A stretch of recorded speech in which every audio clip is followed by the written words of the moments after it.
Hey everybody, and welcome to episode 75 of the Hunger for the Hustle podcast. I'm your host, Jake Fowler. I have joining me today, Nelson Beltijar. He asked me to say it like that, by the way. Nelson is an empowerment coach and a resilient expert. Love that. Want to dive deeper into what that means. I have some kind of background into Nelson's background, a man who's been through a heck of a lot and has given him a whole new perspective on life. But Nelson is also the man behind a blog and a YouTube channel called The Positive Drip. Nelson, brother, there's a bit of back and forth on this, wasn't there? Real pleasure to have you here. Real pleasure to have you on the show. How are you this evening? I know it's midnight there, actually. Hey, handsome Jake, how are you? Thanks for having me on your Great, so are show. you? Thanks for having me Thanks. on your show. We're at the right place at the right time, and it's supposed to happen right now. That's And exactly how it goes. let's have a great time, my friend. Yeah. So tell me, Nelson, back in 2016, you were diagnosed with cancer. That really knocked you, didn't it? I mean, even to 2018, 2 years later, you still weren't actually working. You were wheelchair bound. It really came. I mean, did it come as a shock to you? What kind of lifestyle were you living when that happened? Were you living a healthy lifestyle, an unhealthy lifestyle? What was kind of going on there in the background at that time? Oh, well, Jake, thanks for asking. It's a great question. And you know what? Before I start, if I could just talk to your audience, chances are there's nothing new that's going to come out of my face today. But maybe, just maybe, Jake and I will say it in a way that'll tickle their ears, that'll make this conversation memorable. So hang on to your seatbelts. Here we go. Man, Jake, where do I start? At the beginning. Yeah. You see, I'm one of those guys that knows what it's like to climb that mountain of ambition and success, get to the top, enjoy the view for a while, only to come crashing down, spiraling down, losing everything that I'd ever worked for in a blink of an eye. And you're right. I was lucky enough to build a thriving physical therapy practice, a thriving one. I was doing okay. And I'll never forget this. It was May 2016. We were on the second floor of my loft studio celebrating, clanging those champagne glasses, which were really filled with Diet Coke and ginger ale. Celebrating, clanging those champagne glasses because we had reached a phenomenal goal, a goal that we were striving for, and we got it. We were doing okay. But a week later, 168 hours after that moment in time of celebration, I was shockingly diagnosed with cancer. And I was forced to live in the hospital immediately for supervision, evaluation, and chemotherapy treatments right out of the blue. And like you said, to add injury to the to add salt to the wound, I even lost my ability to walk, and I was stuck in a wheelchair for the next 3 years. And that was my 2016. My 2017 wasn't any easier. It was filled with tumor removal surgeries, hospital discharges, in-home faintings, 911 calls, hospital readmissions, cancer, false spreading, cancer false spreading alarms, which was my favorite bump in the road. I couldn't catch a break. And then 2018 rolled around, and it's ironic. I am a physical therapist. I had to relearn how to walk. 2018 was filled with my one goal, my hunger to get back on my feet again, to graduate from that wheelchair into a walker, and to 2 canes, and to 1 cane eventually, with the hope of triumphantly walking on my own alongside my friends and family again. But as crazy as that may sound, as hard as that may sound, that was the easy part, Jake.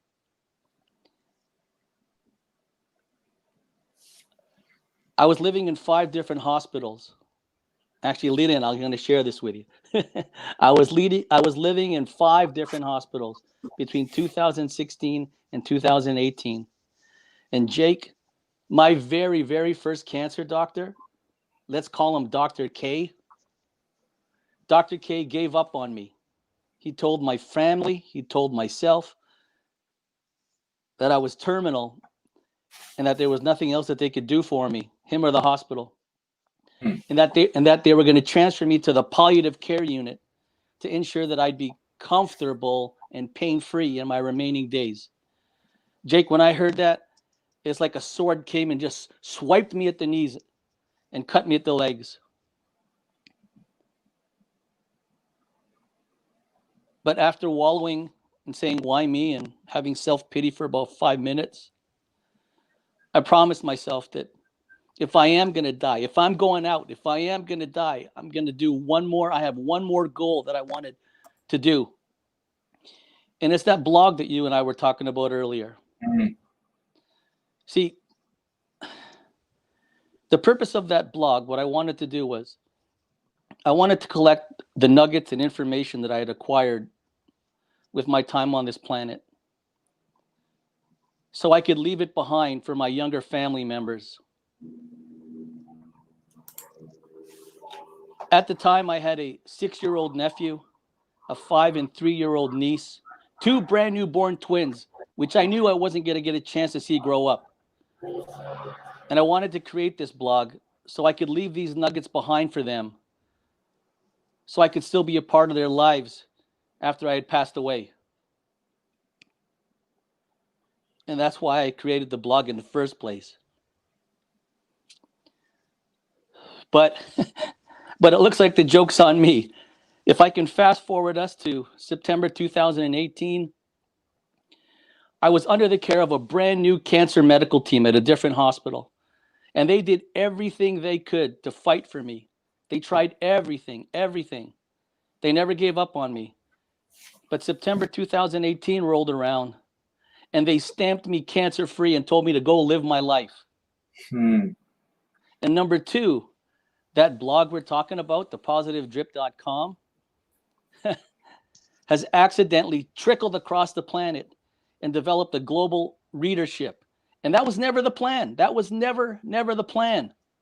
And 3, an online community has developed and is walking alongside that blog.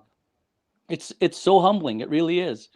But I think the reason that blog is taken off is because I invited people into that really vulnerable part of my life where I learned these words: inadequate, insignificant, invisible, alone, lonely, scared, unsure. Words I never knew before. I never knew these words before, ever. But going through my personal trial and tribulation, I got to know what these words meant. I got to feel these words. I got to live these words. These words almost buried me. But I think it's these words that I've openly shared is what relates with a lot of people out there on the planet. And maybe that's why my blog has come to where it is today. But it was never, ever my ambition or goal to do that. I just wanted to leave something behind for my family members so I could still be a part of their lives after I had passed away. But I guess joke's on me. Someone else had other plans. I'm still here, and you and I get to share a few minutes together. Yeah, no, isn't that fantastic? And I think, I mean, also what the blog kind of was in a way. It's from like, and I've only had. I'm not going to say I'm not going to lie and say I've read every article. That would take me. There's a lot of them, going back to 2016. There's a lot of them there, and it kind of looks like to me, it was almost like documenting along the way. What the journey of kind of what happened to you, as well as like it was almost like a public diary, if you will.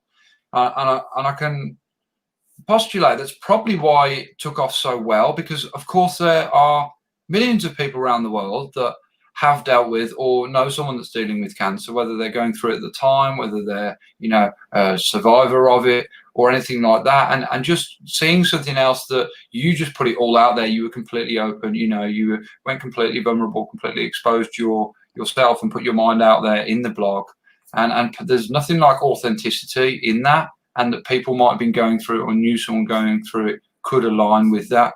And then I guess what you really did, Nelson, was you created something that was bigger than yourself and larger than yourself as it expanded and went all around the universe.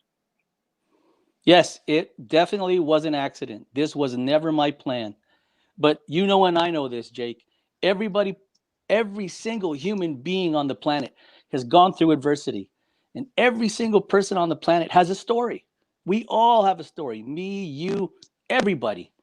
And it's up to us to share our stories of shortcomings, failures, pain, hurt, loss, and victories. Because our story, maybe, just maybe, our story might be the story that'll help other people believe that they can climb out of whatever hole they're currently stuck in. And I never believed that up until I created this blog. And how dare I stop doing what I'm doing? And it is really, really amazing because there are a couple times that I have forgotten or I've been behind with my monthly blog. Mm. And I've gotten an email from somebody from Indonesia, India, Germany, California, Mexico, checking in on me, saying, "Are you okay? How's your journey going? Are you okay?" And it really blew me away that someone's reading the stuff I'm writing. I was terrified to write that blog, terrified, because people were going to read it, people were probably going to critique it, Of and I'm course. not a writer. I'm probably one of the most private people you ever meet. Hmm. But that blog happened by accident. But it's here now, and how dare I stop doing what I'm doing? Yeah, and why would you want to? Why would you want to? You've created something that's beautiful that a lot of people get a lot of benefit from, and it's just growing all the time, and it will continue to grow. How? Let's fast forward to today. What's your health like today? On the it's the 10th here. It would still be the 9th there. No, it'd be the 10th there now because it's just gone midnight. Here on the 10th of January. What's your health like today? Well, it's funny how you should ask. I had just done a cancer follow-up appointment 2 Fridays ago, and my blood tumor markers show I'm perfectly still cancer-free, in the best position ever. Secondly, I'm no longer in a wheelchair. uh, I graduated from the cane. I left it in 2020, and 2021 I'm on my two legs by myself. I'm walking. I haven't ran yet. That's my next. That's my next Hmm. goal. Hmm. But 2021, I'm finally completely standing on my own 2 feet. I went from the Amazing. wheelchair to a walker to two canes to one cane, and now that one cane is sitting back there by the door, nowhere near me, and I'm planning on keeping it there for the next year and the next remaining days of my life. Thanks for asking. Fantastic. No worries. And it brings a whole new meaning to the phrase "walk before you can run" for someone like you. Like, excuse me, what age are you, Nelson? You're not going to believe this. I'm 52, right, Austin? 52.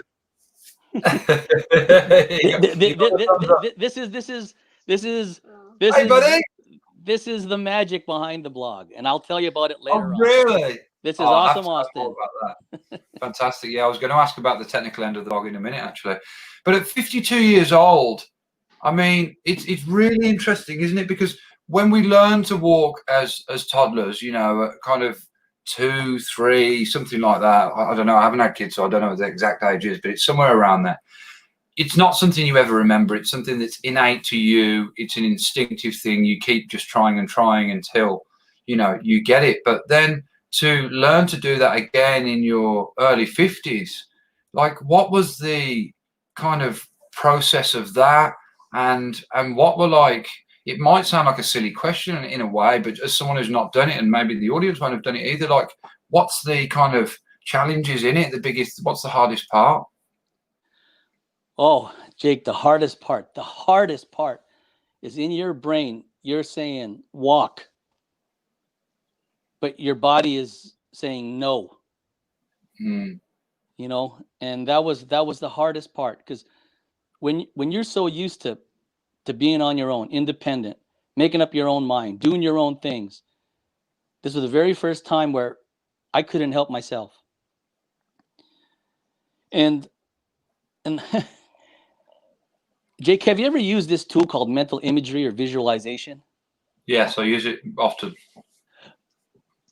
Well, when I was in the hospital, living there, I would go through mental imagery, and while I was lying in that hospital bed, I refused to let my mind be a prisoner of the hospital, and I let my mind roam freely, pretending I was living a typical Monday, Tuesday, Wednesday, Thursday, Friday, Saturday, Sunday, going through the conversations, the arguments that I'd be having with people, the things that I would do on a normal basis. I would be tricking my body that I was out in the world living instead of in that hospital bed slowly dying. And I took that principle of mental imagery and visualization. And during those times where I couldn't walk, when I was stuck, I couldn't walk, I would mentally visualize myself walking. And every year there's this cancer walk that we have. It's a 1 kilometer walk.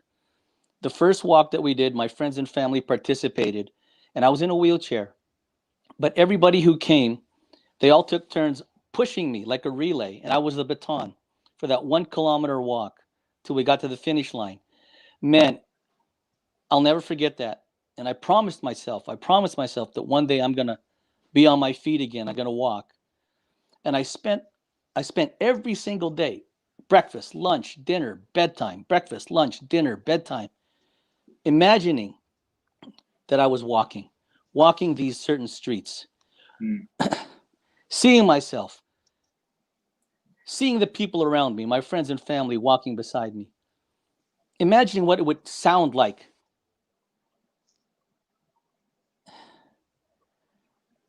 And then just last week, after New Year's, we did it.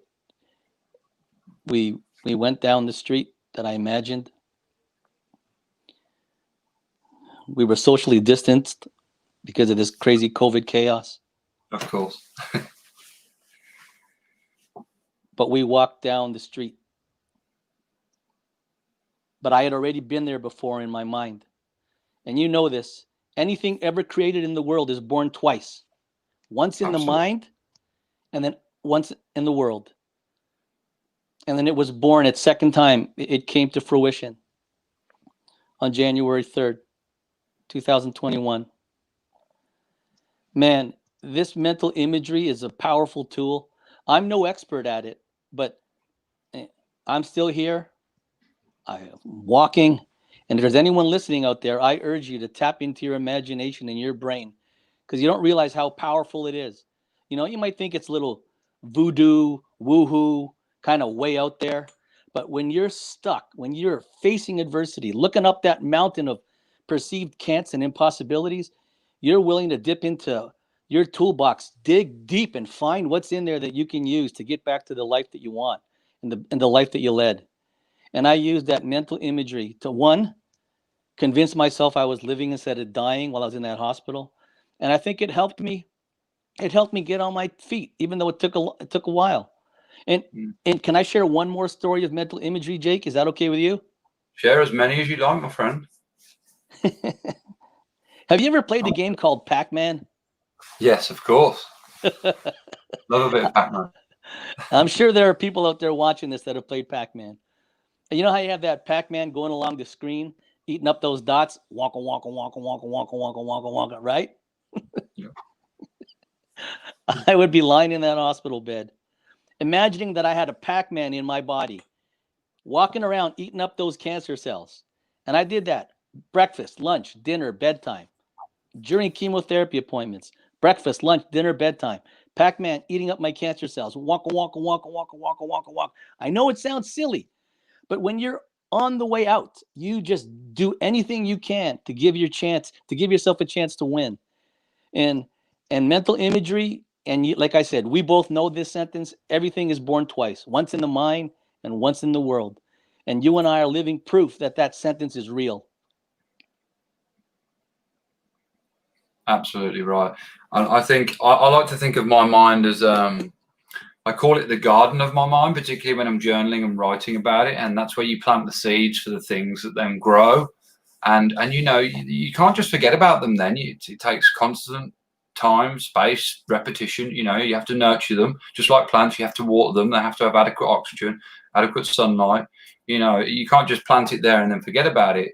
It has to be thought again and again and again. And that's exactly what you did, Nelson. And I would hazard to say it's interesting. I've got a friend called George coming on the podcast in a couple of days, and he's a personal trainer, and we're going to be talking about the connection between the mental and the physical. And in fact, that if you've got a strong, healthy mind, that pertains you to not certainly and absolutely, but it certainly goes hand in hand with having a fit and healthy body. And when you were in a space of not having a fit and healthy body, you actually managed to keep your mind healthy and strong and kept the visualization going. And I just wonder I wonder two things. One, if you'd be in front of me right now and we'd be having this conversation, if you hadn't have done that. And two, if you did, would you have learned to walk again, essentially? It's an interesting thing to You know what, Jake, forgive me. You cut out there. Can you just ask me those two questions again, please? Yeah, sorry. What I was trying to say is I wonder if you hadn't have kept your mind healthy and strong and done the visualization, if you would in fact still be here right now, and if you would have learned to walk. Oh man, that's a really good question. And I guess it's one we can't answer, right? But yes. I was foolish enough to believe in the impossible. I just suspended my disbelief long enough for my craziness to believe in mental imagery to work, and I used it. We've all been taught through courses that there's a mind, body, spirit connection that's out there. And to me, those were just words on a page. But then now I'll be the first one to tell anyone that it's very possible. And you've probably heard this. One of the best lines I've ever heard is that our imagination is the preview of our life's coming attractions. Our imagination is the preview of our life's coming attractions. And I sold out to that sentence and I believed it. Like I said, I'm not an expert in this, but I'm still alive. I'm walking. It must have worked. And and I get to share my story. And look, thank goodness it did, because the impact, that you've now had with the blog and with the YouTube channel, people would have been starved of that. People wouldn't have, the way that you've helped others, and the world needs more people like that who are willing to go out there and be, a bit exposed, a bit vulnerable, but in sharing their story, particularly when it's something difficult and hard, because like you said earlier in the podcast, we've all been through something. We're all probably going through something. If not, we are going to go through something at some point. And just having someone that you can check in with now and again in any format, be that audio, video, or written, to join them along their journey, it's such a resounding, helpful thing to anyone who's in a situation of strife and struggle. Yes, I totally agree. But the one thing I really have to stress is that I am a product of every single relationship, interaction, and friendship I've ever had. I did not get to where I am today all by myself. And the support that I got during this difficult moment in time was amazing, phenomenal. Your friends, the ones that bleed for you, the ones that give you their time, the ones that stay with you overnight because you think you're not gonna make it through the night. And my biggest fear was that I was going to die alone in that hospital room. And we had friends take shifts overnight to stay with me overnight. When my mom, God bless my mom, she came to the hospital every single day. My sister would drive her into work, drive my mom in for 9 a.m. My mom would stay till 7, Monday through Friday, stood by me the whole time. And when she couldn't be there, my friends and family took shifts to hang out with me overnight, just to make sure that if I did die, I wouldn't be alone. I wouldn't be alone. That's fantastic. You had such great family and friends around you. It's what you need in times like that. Absolutely. But yes. You're through the other side now, and this story does have a good ending because you're still here. You're walking. You're happy. You have a good spirit about you. You have good energy. You certainly brought good energy to this podcast. Excuse me, there's people being loud outside the window. That happens. This is live. This is live. But tell me that the podcast, as a man, and don't get me wrong here, I'm not saying that this wouldn't be a thing that's possible for you to do, but most men of around 50 wouldn't really know how to start a blog off their own back. Certainly not a YouTube channel. That's a little bit more to it. Now, I assume that was your son there that just popped in on the video, and you said he helped you get together. That was my nephew. That was my nephew. Okay. He's 10 years. He's 10 years old now. But like I said, this positive drip blog, which has somehow gotten our paths to cross that we're talking about right now, it was an accident. It was an accident. It was never my plan. And I was going to upload my very, very first blog article, my very first one. But I was terrified, Jake. I was terrified. And my nephew at the time was 6 years old. He saw me at my laptop and he just walked up to me, and through the eyes of a child, he asked me, he goes, "What's wrong?" And I told him that I'm having trouble uploading my blog sheet. And then he looked at me and he says, "It's easy. All you have to do is press the send button."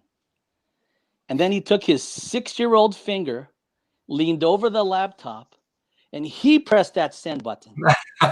And in a blink of an eye, thepositivedrip.com entered cyberspace and became real. So that blog that we're talking about, that's getting all this attention, I can't even take credit for. My nephew, Awesome Austin, is really the star behind this thing. If it wasn't for him, this would have never happened. I would have probably still been sitting there today wondering, should I press it or should I not press it? I can't even take credit for it. Sometimes when you just need that push over the edge, or you don't want to take the action, someone else just takes it for you. So, yeah, shout out to you said his name was Austin. Yes, Awesome Austin's his name. Shout out to Awesome Austin. Lots of love going out to him, man. What a spectacular young man, and who knows, maybe he'll even write his own blog one day. Maybe, Jake. You never know. It's funny how life unfolds. It is. And then tell me along the way, obviously it's grown from there. It's a really good looking site. There's a lot to it. Do you kind of run that end yourself, or do you have someone that take care of it for you, or does your nephew still help you with it? he's 10 years old now, my nephew. But what I do is I create the content, whatever thoughts that I'm feeling, I'll put it on paper, I'll put it aside, I'll come back to it later, edit it. And then what I'll do is I have, yes, I'm no longer in the 30 years old club. I'll have the younger family members of mine who know how to use technology, and then they'll upload all my blog articles. They'll upload all my YouTube videos. And Awesome Austin is my proofreader. So he's the one who makes sure that I don't sound like an illiterate person to the world. You've still got a very, very key job there. So I get a lot of help from everybody. The truth is, if you hang around with me long enough, you'll find out there's a lot of things I suck at. But the truth is, I'm strong enough to ask for help, and without them, my message couldn't come out to the world. That's the way, But there's all things that we suck at, all things that we're not good at, and it's all about asking for help so you can remain strong, not because you think you're weak.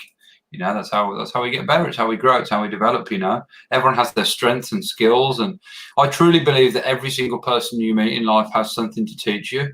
Whether it's a positive or a negative, whether it's a good thing or a bad thing, whether it's sometimes a thing that you'd actually rather forget that they taught you, everyone still has some value for each other. And of course, even us ourselves, it works back the other way. We have value for other people as well. So yes. I dare say there's many things you've taught Awesome Austin, as well as him teaching you a few things as well. Thanks, Jake. But I don't know if you know this, or maybe I think you do. My father just passed away December 16th, before Christmas 2020. And my dad was living proof that dreams can come true. He started out with humble beginnings, left his homeland, the Philippines, to come to Canada to chase a better life for a family that he didn't have yet. And I watched him weather every single storm that life threw at him. He never once complained. He never blamed anyone. He never made excuses. He just sat, he figured out how to overcome, how to win, and I watched him do it. And because of him, I'm the man that I am today. And that's him in the picture behind me. That's my dad, Mr. Gregorio Beltijar. And if it wasn't for him and my mom, if it wasn't for him and my mom, there'd be no me, there'd be no sister. I wouldn't have my sister. There'd be no positivedrip.com. There'd be no podcast appearances, and my voice, my message may never have gotten out into the world. So all credit goes to my dad. He's the dreamer of all dreamers. And he's living proof that dreams can come true. And thank you for letting me use your platform to give honor to my dad, Mr. Gregorio Beltijar. Thank you, Jake. It's my absolute pleasure. I'd let you do that all day if you wanted to. I really would. And, you know, I said before off camera, but I do send my condolences, my love, my blessings to you and all your family. I'm sure it's a difficult time, you know, particularly any time of the year is difficult to lose someone, but at Christmas, you know, I can imagine that's very difficult. Now, going back to what we kind of said earlier about things happen twice, thoughts, you know, come from start once here and then they come out twice here. You know, you could say that your father there, when he was in the Philippines, he had this thought of going to Canada and starting a new life, and there he planted the seed, and then that flourished to today, to exactly what you are, you know, your mother, your sister, and all those great things. So it really is a true testament to what we've been saying. You know, everything that you see around you comes from thought. This computer screen we're both working with, the cameras, you know, the headphones you've got in right now, everything started from the thought right here. Yes. And I think it's a super, super powerful thing that a lot of people don't think about. Everyone thinks, but, and of course they do, but I think you have to be careful what you plant in the garden of your mind, because it can, of course, work both ways. If you focus too much on the things that you don't want to have in your life, you can end up with more of them. Yes, yes, yes. We are a product of the stories that we tell ourselves about ourselves. And Henry Ford was right. If you think you can or you think you can't, you're right. So, you know, I know I'm preaching to the choir. Now, tell me, what does, you know, I know you had a business before you got sick. What do you do now? Do you still work now? Do you have the business? Did you keep that going? What happened there? Well, it's funny how things unfold. Yes, I had that physical therapy studio. I had to close it. I had to shut it down because I physically couldn't be there. But because of the trials and tribulations that I've gone through, somehow me and the blog and everything has evolved myself into becoming an empowerment coach, life coach, some kind of resilience expert. And it's a shame that you have to go through the fire for people to want to actually listen to what you have to say. But but I can honestly tell you that if I never got sick, I would have still been living that life. I would have still been living being a physical therapist. But because I got sick, I tell everyone this: if I never got sick with cancer, I would have never come up with the positivedrip.com. Never. But I honestly feel that I'm in the exact place where I need to be right now. It was a tough road to get here. I don't wish it on anyone. But there's a sentence that has been tattooed on my brain since I was a kid, and I've had it written on the wall since I might have been 10 years old. And this sentence is: gems, precious gems, can't be polished without friction, nor human beings without trials and tribulations. And maybe this is the thing I had to go through to become the man that I am today and to function the way that I'm functioning in the world today. And I'm okay with that. It's a good thing to make peace with, because and understand, actually, to start with, but then to make peace with and actually move forward with that in your mind. It's actually a great saying, isn't it? I've heard of a similar saying, and it's like, it says that life is like a grindstone, and you can either let it polish you or just disintegrate you. And it's a Yes. similar kind of thing. It's however you choose to use all the things that you've been through, all the experiences you've had, some of them terrible, traumatic, awful, some of them great, fantastic, brilliant. And then how you choose to let them mold you and be a part of your future, because all we really have is the moment that we're in right now. The past is already done. It cannot be changed. The future is tomorrow. We don't really have any control over it in the moment, but, everything we kind of are working or thinking about working towards is made in the present. And yeah, I think it's all kind of wrapped up in the same things there. I want to talk about the word hustle, Nelson, and it means a lot of different things to a lot of different people. We kind of typically associate the word hustle with maybe business or entrepreneurship, and that's generally the kind of topic we go with in this podcast. But really, hustle is, it seems to me that it's something a bit different for you. Can you hear me there? Forgive me, Jake. I didn't hear you. Can you hear me now? Yes. Good. Talking about the word hustle, and we usually talk about it in the context of business and entrepreneurship, but it really means a whole different thing to you, I imagine, because you actually had to hustle for your life. Some people have to hustle for a job, some people have to hustle for a living, or to put food on the table. But I'd love to know, like, how would you define the word hustle, and what really drove your hunger for that hustle throughout your health struggle? Yes. I love the title of your podcast, The Hunger for the Hustle. I love it. I can't take credit for it. Les Brown gave me it. Oh, well, hey, all right. The hunger, hustle to me, it means driven. Hustle's when you do small, specific, undying, committed actions geared towards your specific goal, dream, or destination. You're driven. It is something that you just do because you got to get there. The hustle for it, the hustle. But then that word hunger, you marry the hunger with the hustle, is even more powerful. It's one thing to be willing to do the things you need to do to go get what you need to go get. But you combine that with the hunger, the undying ability to not give up and quit. You'd be surprised what you can do. You can move mountains. And that word hustle is very, very dear to my heart, because it's been a part of my vocabulary since I was a kid. Hustle and driven.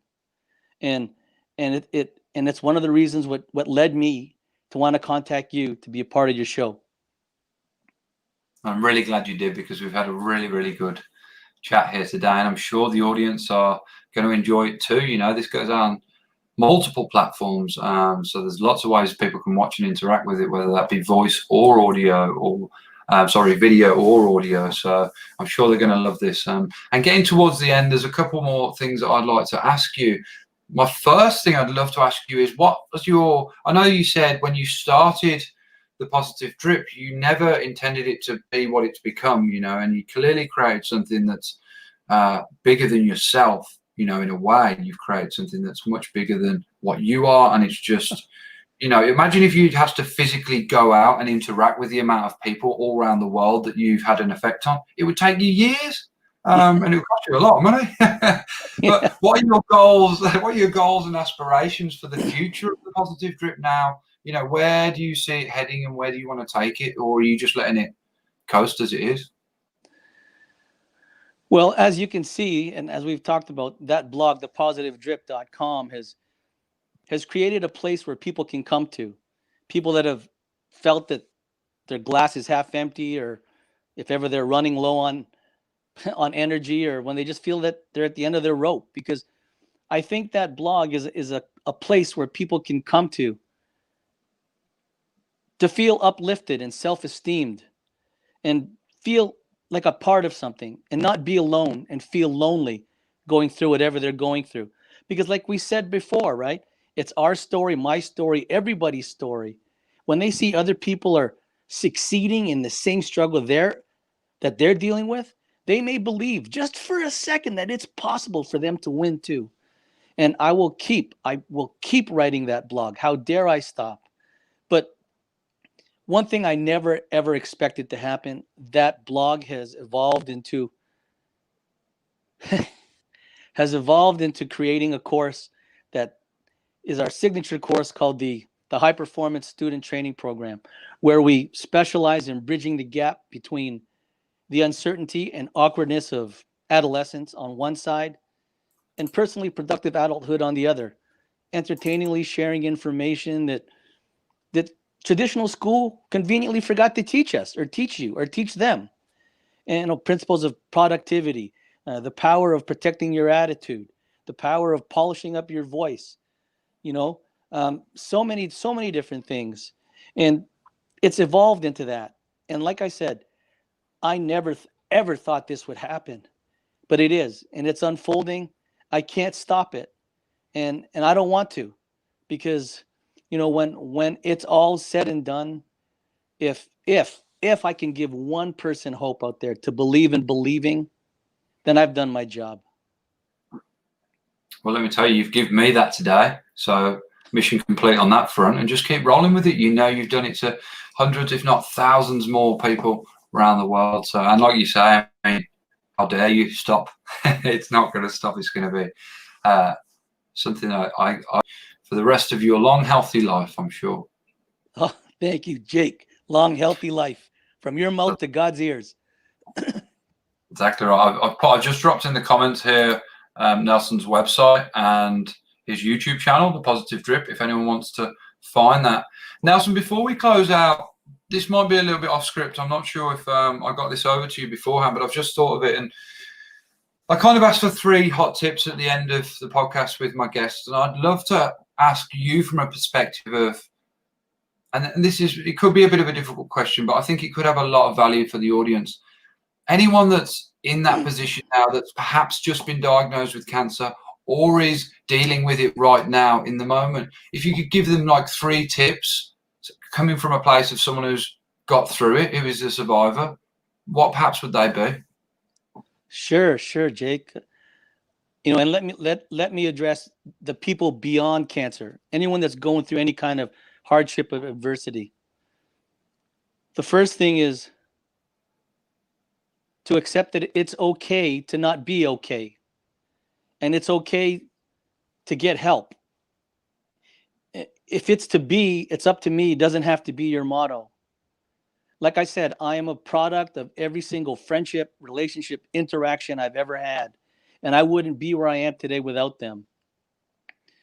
And 2, oh man, the one thing that you can completely control is your attitude. Your attitude.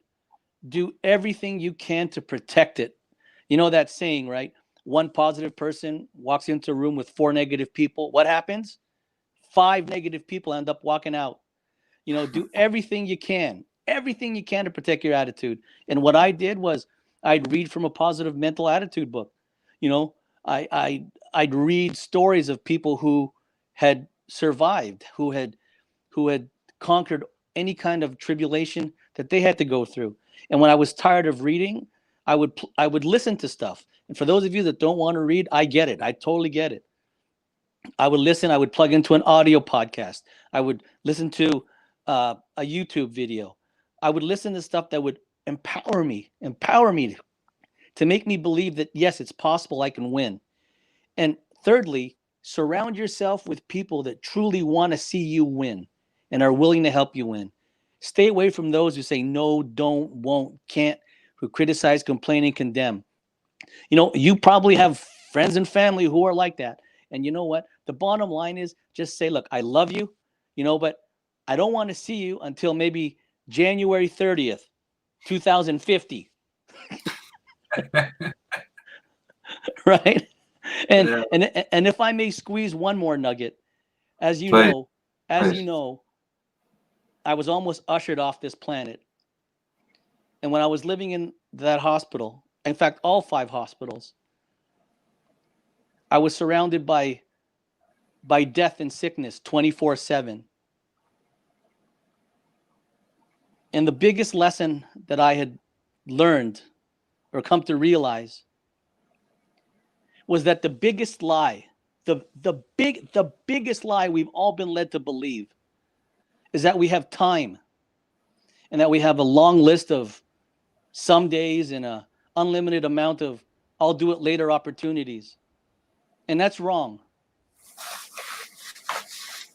My dad, Mr. Gregorio Beltijar, he taught us never put off what you could do today for an unguaranteed tomorrow. And it echoes in my mind. And I hang on to that sentence. And the truth is, we got tons of distractions, me, you, and everyone on the planet. And it's up to us. It's up to us to not let the distractions win. A distraction is anything that pulls us away from that path to achievement and success. But we have to not let the distraction win.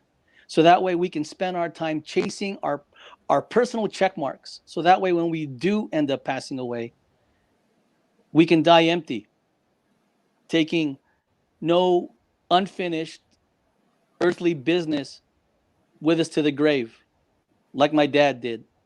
And if I can do that, then congratulations. And if you and your viewers can do that, congratulations. You win. And I promise you, you will inspire the people around you to chase their own personal greatness. It's just such fantastic words. You've really inspired me. You know, I was feeling a little bit. It'd be easy for me to skive off going to the gym this afternoon, right? It's something I love to do. It's very important for my physical and mental health, and particularly having the pastime that we've had where we haven't been able to do that. It's 35 degrees out. Do I want to do it? No. Have I just got back from 2 days of cycling? Yes. Am I tired? Yes. But because of your words that you've just said, do not put off something today for let me just make sure I get it right. Do not put off something that you could do today for an unguaranteed tomorrow. I'm going to go and smash the hell out of that gym. So thank you, Nelson. You've inspired me. And I hope that has inspired some of the audience, whether you're listening, folks, now, live or later. I believe, Nelson, and this is, I'm going to end up on this. This is a strange note, but it's something I was thinking, as you said, like the things you went through there, obviously I would in no way wish to blame them on you or anyone else that's ever listening to this or anyone on this earth.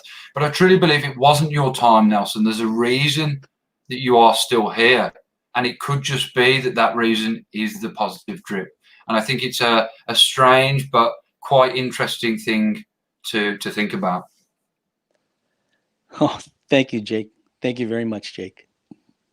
Thank you. Thanks for coming on the show. You're a great man doing great things, and I can't wait to see more of them. I'm actually going to stay on off camera. I want to talk to you about something which I think could be very special to grow the positive drip. Folks, thanks for listening. This was episode 75. I'll be back tomorrow. I think I'm doing about 4 episodes tomorrow. It's a busy day and a busy time for podcasting. I'm full of the hunger for the hustle. I keep delivering these episodes to you guys because you love them. And if you do love them, please share them with people that you love. That's how it grows. That's how we spread the love. So thank you all so much for listening, whatever platform you're listening on. Much love to you all. Have a great day, evening, night, whatever time it is, wherever you is. That doesn't make sense. Stay hungry. Keep hustling.